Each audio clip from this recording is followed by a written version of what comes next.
હવે હાટકેશ્વર જંકશન પર પણ વચ્ચે ડિવાઈડર લગાવી કટ બંધ કરીને સિગ્નલ ફ્રી કેપ્સ્યુલ ડિઝાઇન લાગુ કરાશે. એએમસીના ભ્રષ્ટાચારના પ્રતીક સમાન હાટકેશ્વર બ્રિજને તોડી પડાયા બાદ હવે જંકશન પર ફરી નવો બ્રિજ બનાવવામાં આવશે નહીં, પરંતુ હવે ટ્રાફિક નિવારવા માટે ખોખરાથી સીટીએમ તરફ જતા મેઇન રોડ પર 4 રસ્તા પર એક કાયમી ડિવાઈડર લગાવી કટ બંધ કરીને 100 મીટર દૂર કટ આપવામાં આવશે. એટલે હવે ખોખરાથી સીટીએમ તરફ જતા ટ્રાફિકને રોકાવવું નહીં પડે, જ્યારે નાગરવેલ હનુમાનથી હાટકેશ્વર તરફ જતો ટ્રાફિક ડાબી તરફ વળીને 100 મીટર દૂર આવેલા કટથી યુટર્ન લઈને હાટકેશ્વર તરફ જઈ શકશે.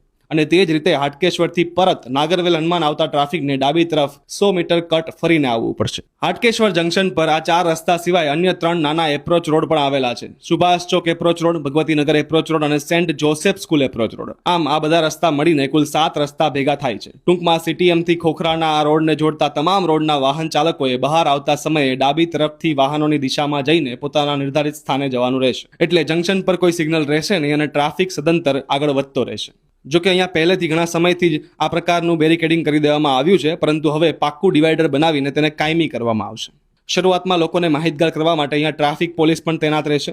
અમદાવાદ શહેરમાં અત્યાર સુધીમાં 21 જેટલા જંકશન પર આ રીતે સિગ્નલ ફ્રી ડિઝાઇન લાગુ કરવામાં આવી છે. હવે જોવાનું રહ્યું કે અહીંયા આ કટ બંધ કરવાનો વિચાર કેટલો સફળ રહે છે. હાટકેશ્વર જે છે એ સીટીએમ અને ખોખરા વચ્ચે અતિ વ્યસ્ત ટ્રાફિક જંકશન છે, જેની અંદર સરકારી બસો અને ટ્રાવેલ્સ એ સતત પસાર થતી હોય છે. એટલે આ સમસ્યાના નિરાકરણ સારું તે ત્યાં બ્રિજ બનાવવામાં આવેલો હતો, પરંતુ આપણે હવે બ્રિજની પણ જરૂર ના પડે, સિગ્નલની પણ જરૂર ના પડે અને ટ્રાફિક સમસ્યાનું કાયમી નિરાકરણ થાય એ પ્રકારની ડિઝાઇન બનાવી અને આવનારા સમયમાં આ જંકશન જે છે એને ટ્રાફિક મુક્ત બનાવવામાં આવશે.